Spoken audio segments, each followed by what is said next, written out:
Hoje eu vou dar sequência à série de pregações do livro de Filipenses que nós começamos. E eu queria convidar você para ir para o texto de Filipenses, capítulo de número 2, a partir do versículo 1. Quero pensar hoje sobre o tema, o exemplo de Cristo na humilhação. Filipenses, capítulo 2, a partir do versículo 1. Na mitologia grega, nós temos o mito do Narciso. A história conta que Narciso ele era filho de um casal de deuses, e quando ele nasceu, a sua mãe ficou espantada de tamanha formosura que Narciso tinha. E então ela levou ele para se consultar com um vidente, com um profeta, e perguntou se de tamanha a beleza do seu filho, será que ele iria conseguir viver? Então o vidente disse que ele iria conseguir até que ele não soubesse quem ele era.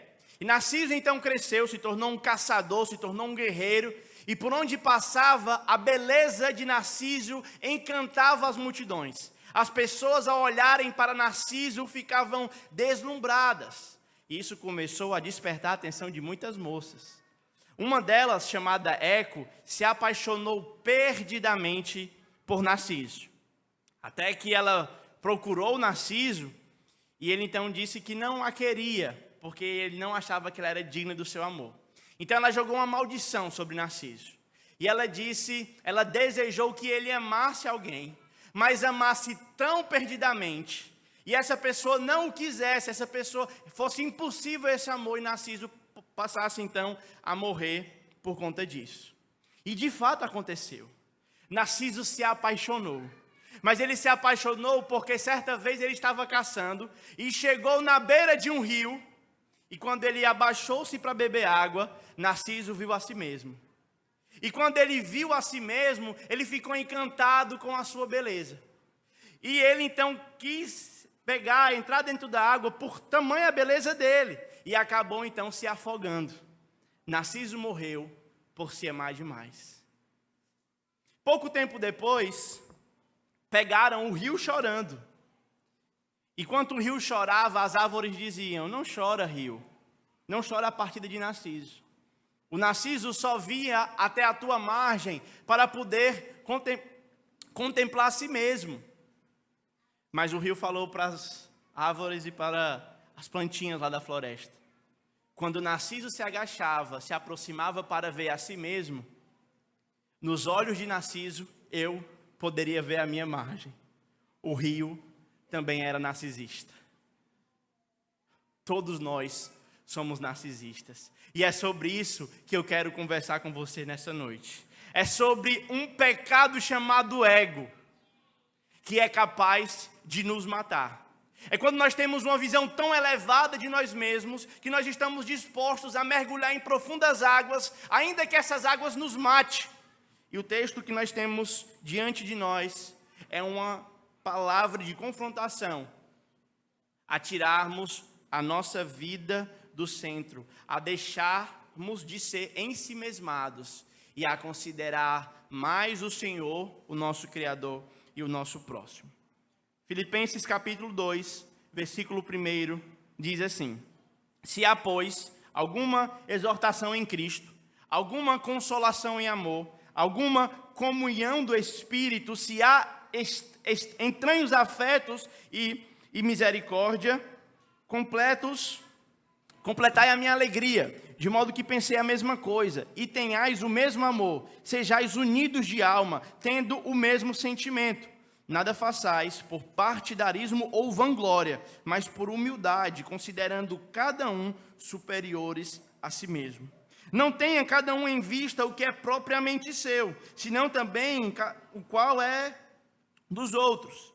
Tende em vós o mesmo sentimento que houve em Cristo Jesus, pois ele, subsistindo em forma de Deus, não julgou como usurpação ser igual a Deus. Antes, a si mesmo se esvaziou, assumindo a forma de servo, tornando-se em semelhança de homem, e reconhecido em figura humana, a si mesmo se humilhou, tornando-se obediente até a morte e morte de cruz, pelo que Deus exaltou sobremaneira. E lhe deu um nome que está acima de todo nome, para que ao nome de Jesus se dobre todo o joelho, no céu, na terra e debaixo da terra, e reconheça que Jesus Cristo é o Senhor, para a glória de Deus Pai. Amém. Queria convidar você a curvar a sua cabeça, fechar os seus olhos, e nós irmos ao Senhor em oração. Pai, nós te louvamos pela oportunidade de nos reunirmos, ó Pai, nesse lugar. Te louvamos, Senhor Deus, por voltarmos a publicamente podermos cultuar a Ti, a entoar louvores, a ler a Tua palavra e a explicá-la, Senhor, para que o Teu nome seja glorificado. Te pedimos nessa noite que o Senhor nos ajude a nos amar menos, ó Pai, a esquecermos nós mesmos, deixarmos de ser egoístas e amarmos ao Senhor e ao nosso irmão, mais do que todas as coisas. Pedimos essas coisas em nome de Cristo. Amém. Graças a Deus. Meus irmãos, só para a gente recapitular, nós já começamos, acho que essa já é a quarta ou quinta pregação em Filipenses. Nós começamos então olhando o apóstolo Paulo, as razões por que ele escreveu essa carta. Nós vimos que ele estava preso lá em Roma, no final do livro de Atos, e quando ele estava preso, ele recebeu uma oferta, ele estava precisando de dinheiro. Então, a igreja se juntou e enviou uma oferta para Paulo, para que ele pudesse sobreviver lá na prisão. Quando ele recebe essa oferta, ele recebe pela mão de Epafrodito. E Epafrodito, que é o pastor dessa igreja, ele vai dar um relatório de como a igreja estava. A igreja estava bem, a igreja estava avançando, mas havia ainda algumas coisas que precisavam ser alinhadas. Então Paulo começa a falar no capítulo 1 sobre a importância desses irmãos se gastarem junto pela causa do evangelho. Naquela ocasião nós falamos da importância de nós enquanto igreja, à medida que servimos ao Senhor, à medida que dedicamos a nossa vida a Ele, possamos fazer isso em comunidade, em conjunto, para que à medida que nós olhemos para a Igreja de Cristo no Henrique Jorge, quando a nossa memória lembre-se dos dias que nós vivemos aqui, nós possamos criar coisas boas. Nós trabalhamos juntos para o reino, nós evangelizamos, nós ajudamos pessoas, nós restauramos casamento, nós mudamos vidas, nós impulsionamos as pessoas, para que à medida que nós fazemos isso, o evangelho seja visto e as pessoas olhem para a nossa unidade, para a medida que nós trabalhamos e servimos e vejam não nós, não a nossa placa, não os nossos rostos, mas o Senhor que está sobre nós nos impulsionando. Nós vimos do versículo 12 até o versículo 18 a impossibilidade do plano de Deus parar. Nós vimos que o apóstolo Paulo, o pregador, o missionário, foi colocado em cadeia. E com isso, os seus opositores intentavam refreá-lo em sua pregação. No entanto, Deus é especialista em transformar a desgraça que acontece sobre o seu povo em uma oportunidade de graça e de avanço do evangelho. Nós vimos que Paulo, sendo preso, ele pregou o evangelho para os soldados e para as pessoas da casa de Roma. Nós vimos que a igreja, ao perceber Paulo preso e pregando, foi encorajada a pregar. Nós refletimos naquela ocasião que o evangelho está avançando mesmo em tempos difíceis como os nossos. E Deus tem levantado pessoas para proclamar o nome de Cristo nas salas de UTI, nos leitos de hospitais, nos mais diversos cantos e mais inesperados cantos. Enquanto o mundo achava que a igreja iria refrear, a igreja continua avançando, porque o plano de Deus não pode parar. Até mesmo pessoas mal intencionadas, elas estavam pregando, elas pregavam por porfia, elas pregavam por inveja, por ganância. Mas ainda assim Deus usava essas pessoas mal intencionadas para fazer com que o seu evangelho avançasse. Então, na reflexão passada nós vimos sobre morrer é Cristo e viver é lucro. Sobre como um crente deve lidar com a realidade iminente da morte. Nós vamos morrer, e isso é fato. Se não for por uma pandemia, nós seremos pegos por uma doença ou a idade, não sei qual razão irá nos levar à sepultura. O fato é que nós iremos, mas nós vimos que a Bíblia oferece substância para nós ancorarmos a nossa alma nessa verdade. E crermos então que por causa da ressurreição de Cristo, nós temos vida. Nós cremos para onde vamos. Nós sabemos que a morte é a semente que nos planta no jardim de Deus. Enquanto vivemos, devemos fazer isso para Cristo. Portanto, o texto de hoje, Paulo então vai lidar agora com alguns problemas da igreja. Se você puder, fique com a sua Bíblia aberta comigo no texto, para que a gente possa construir a nossa reflexão. Ao que parece, a igreja de Filipos aqui estava com um problema de unidade. Havia alguns irmãos, por mais que essa igreja fosse uma igreja comprometida, uma igreja generosa, que contribuía, mas havia ainda alguns problemas. No capítulo 1 tinha essas pessoas mal intencionadas. Se você for comigo lá para o capítulo 4, versículo 2, você vai ver que tinha 2 senhoras lá nessa igreja, que elas estavam se dando muito bem não. Era a Evode e a Sintique. E Paulo exorta elas publicamente. E parecia que havia um problema de os irmãos querer serem um mais que os outros. Um querer talvez ser melhor pregador que o outro, contribuir mais que o outro, ser mais generoso, mais hospitaleiro. Nós não sabemos, nós só podemos fazer aqui algumas inferências. O fato é que existia esse problema. E Paulo então vai lidar com esse problema. Ele começa no versículo 1 falando: se há, pois, alguma exortação em Cristo, alguma consolação de amor, alguma comunhão no Espírito, então ele convoca a igreja: sejam unidos. O ponto aqui é que Paulo sabe que os crentes, eles devem viver uma perspectiva diferente. Todos nós somos egoístas à medida que nascemos. Não é necessário ensinar para uma criança ser egoísta. O primeiro pronome possessivo que nós aprendemos na nossa infância não é o teu, não é o dele, não é o nosso. O primeiro pronome possessivo que nós aprendemos na infância é qual? É o meu. Não foi ensaiado, tá? Nós somos egoístas. Nós somos ciumentos. Nós somos apaixonados por nós mesmos. Tudo que nós fazemos em busca do benefício próprio. No dia dos namorados, eu presenteei a minha esposa com uma cesta de chocolate. Isso foi muito legal, porque quando eu dei a cesta de chocolate, é uma coisa que eu não costumo fazer, eu esperava que ela viesse: oh, meu amor, meu lindo, maravilhoso, meu marido é perfeito, que marido abençoado, ah, meu Deus do céu, ganhei na loteria ter casado com esse homem.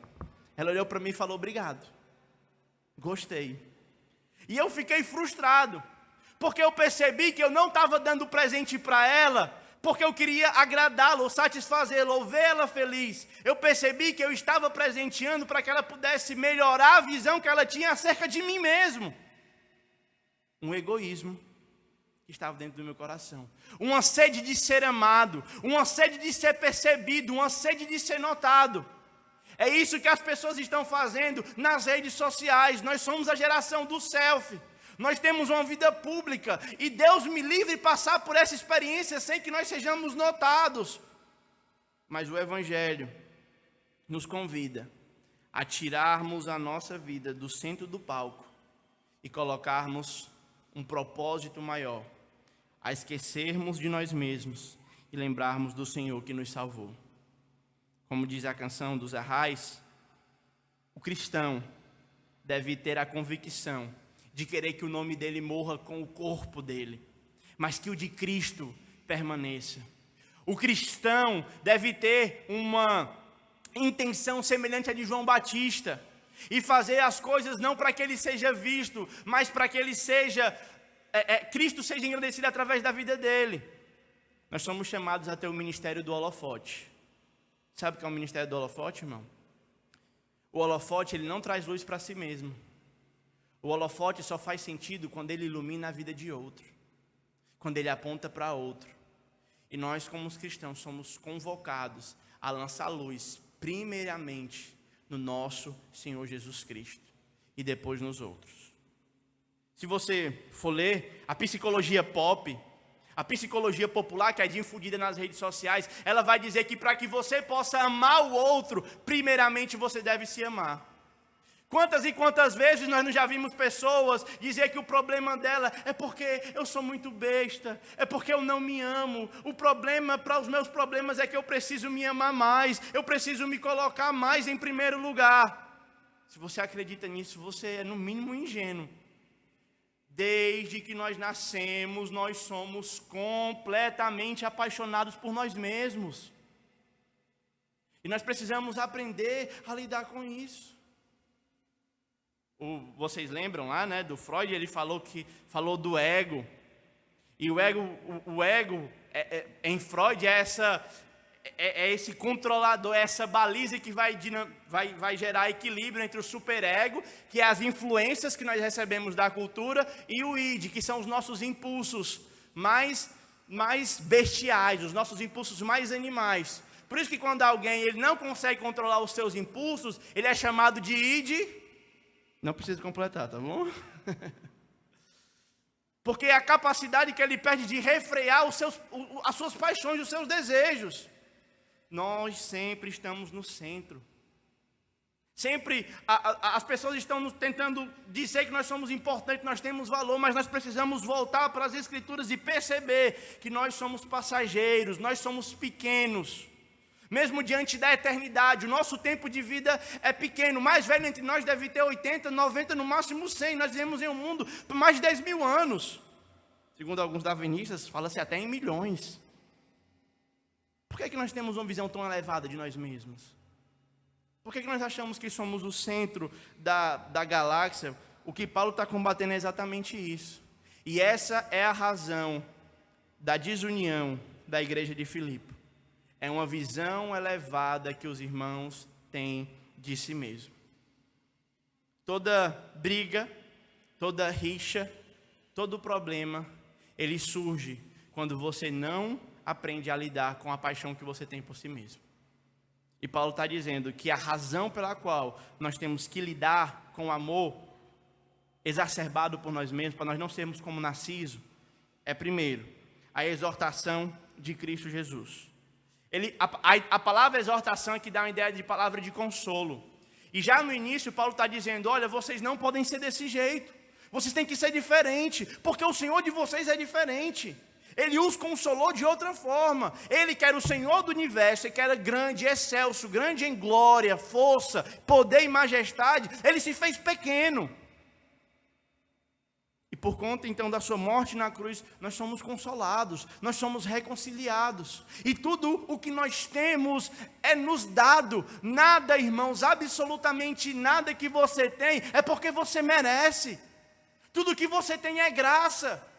Ah, pastor, mas eu trabalho que só, eu acordo cedo, eu dou duro. Mas você trabalha no mundo de Deus, você respira com o ar que Deus lhe deu, você usa o corpo que Deus lhe deu, e tudo que você tem é dádiva de Deus. Portanto, nada que você tem, nada que você faz, nada que você é, aponta para você, mas é graça, é favor de Deus, é presente, é dádiva, é misericórdia de Deus sobre a sua vida. E essa é a consolação que Paulo dá para os irmãos.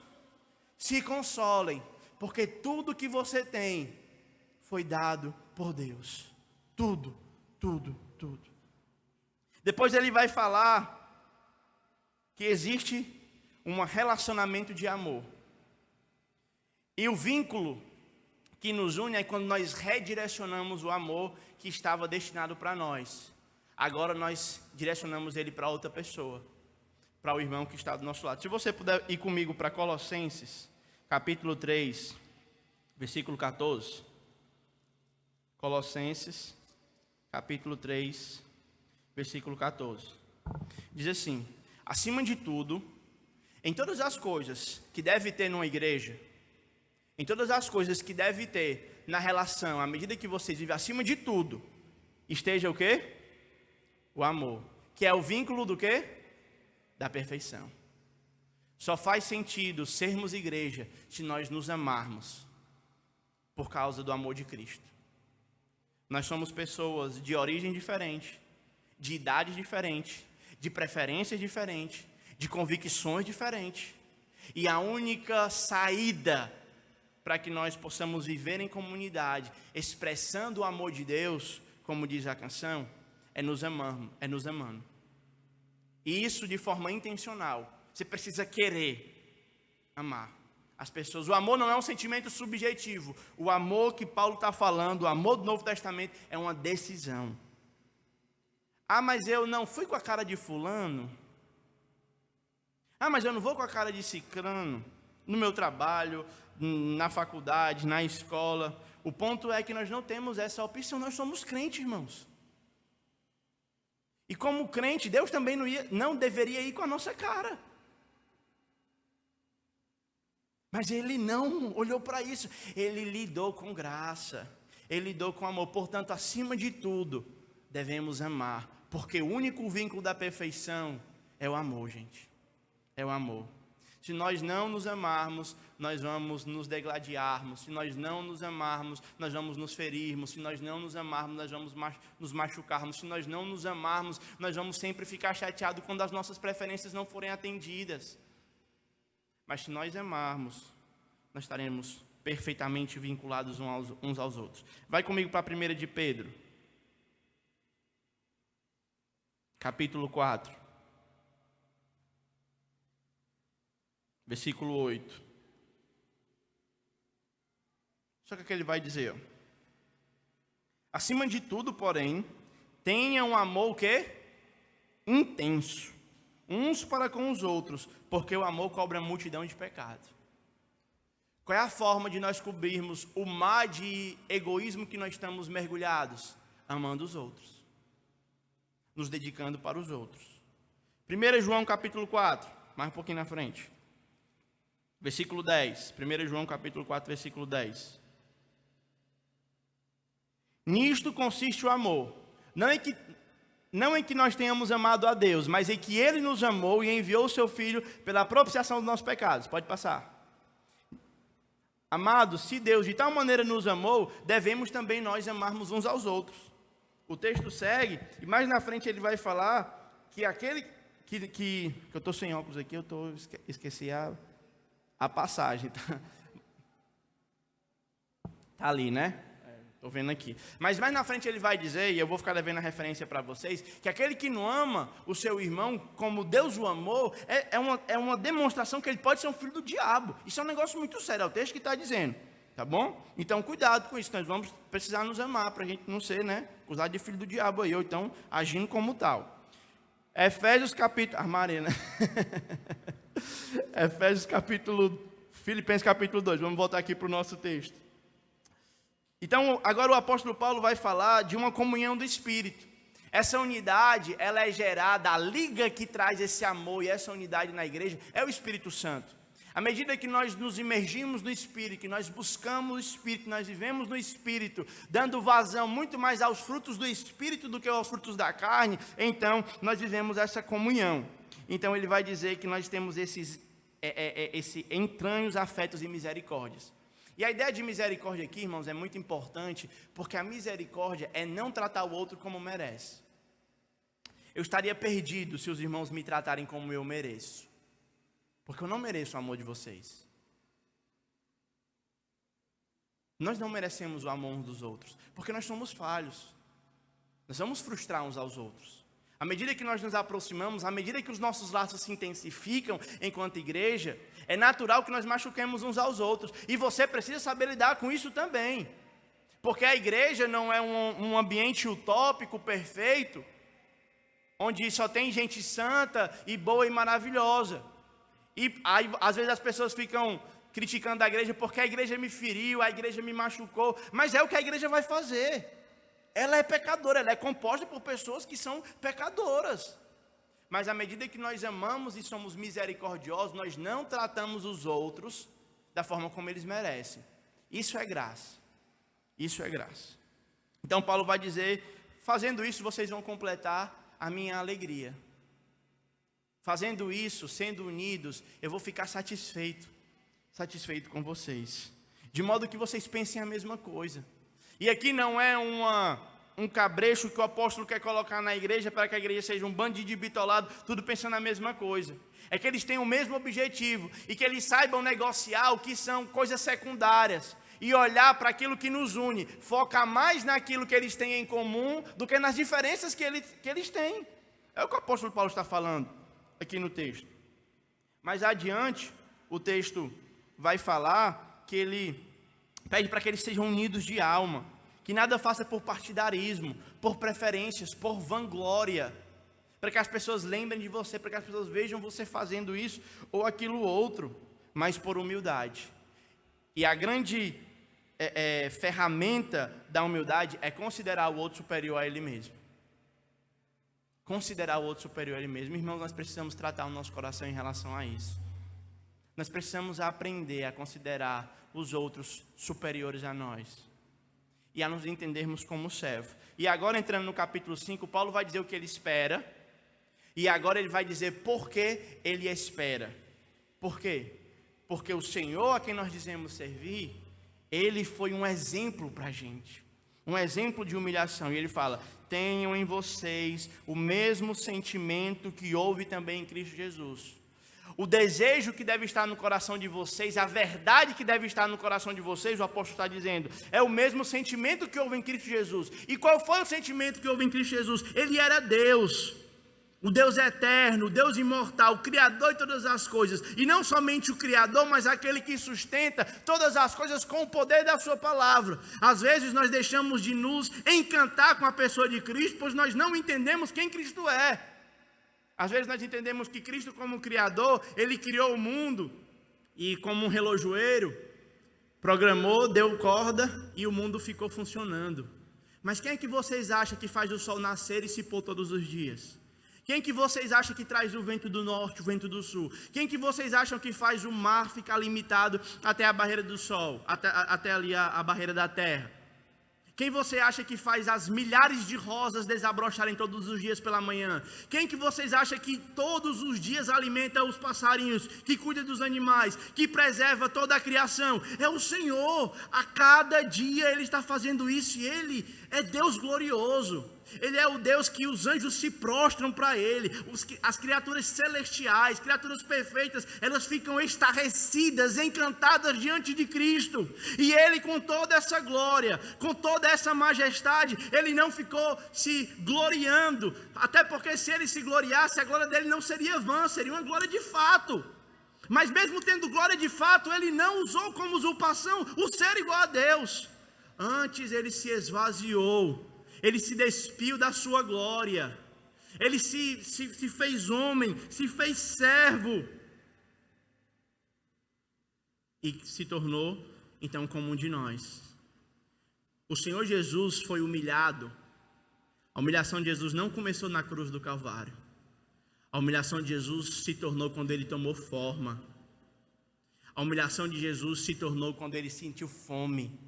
A humilhação de Jesus se tornou quando Ele suou, quando Ele sentiu sede, quando Ele passou pelas coisas que nós passamos. Mas ainda assim, Ele estava convicto de quem Ele era. Ele não ficava titubeando, Ele tinha uma convicção resoluta de quem Ele era.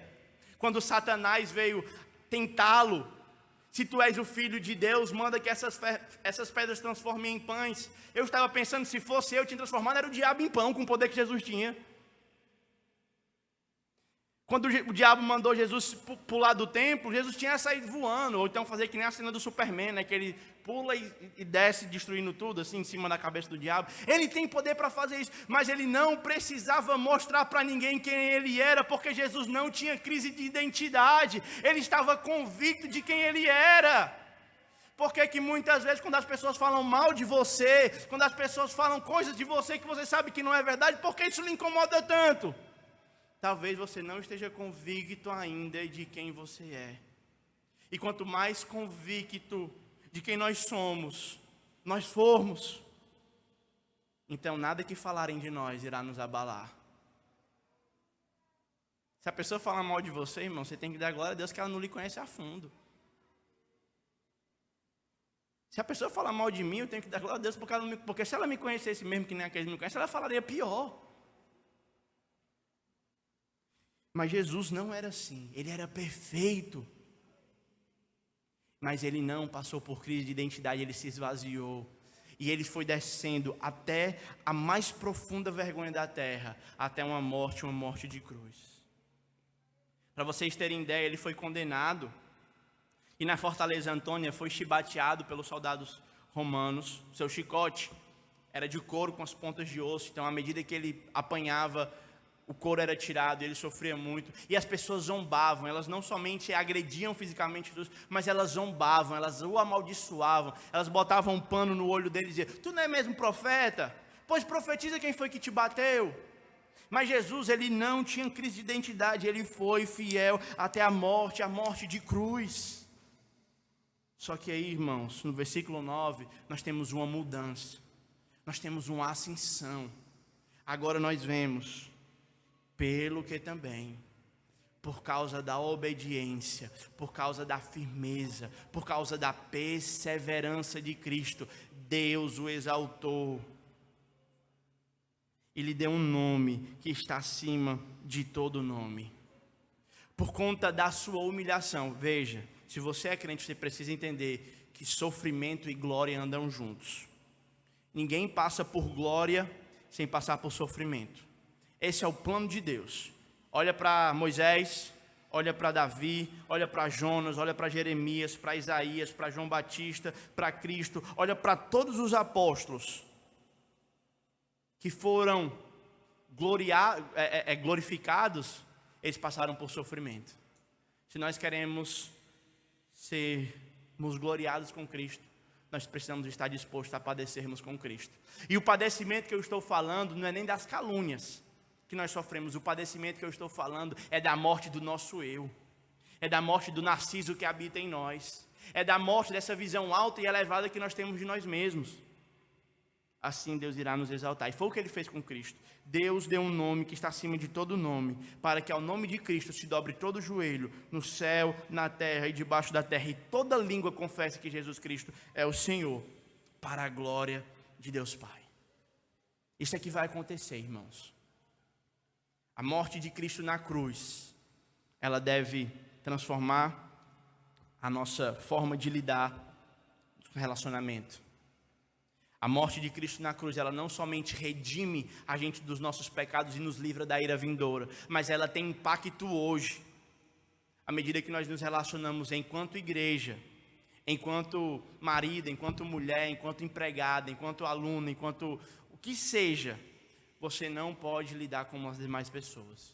Nós não podemos ser como os demais.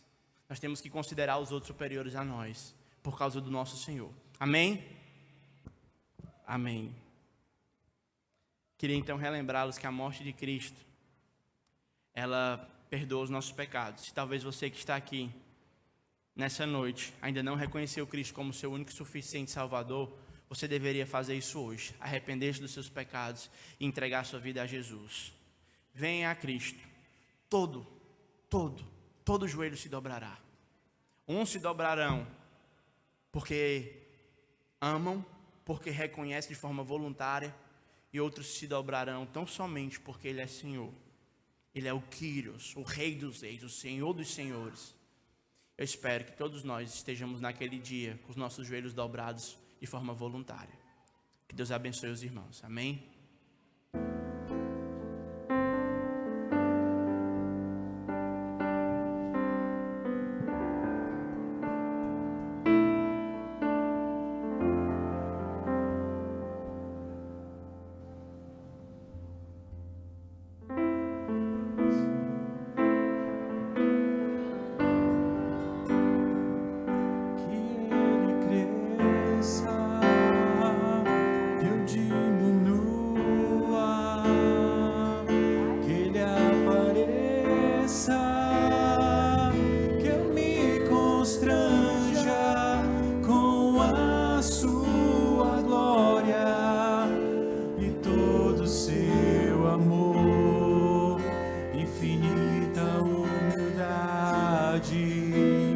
servo de todos os irmãos, que ele cresça, que eu diminua, que ele apareça, que eu me constranja com a sua glória e todo o seu amor. Infinita humildade, servos de todos os irmãos. Que ele cresça, assim como dizia João, que nós diminuamos. Estamos aqui para refletir a glória do Senhor. Que ele cresça.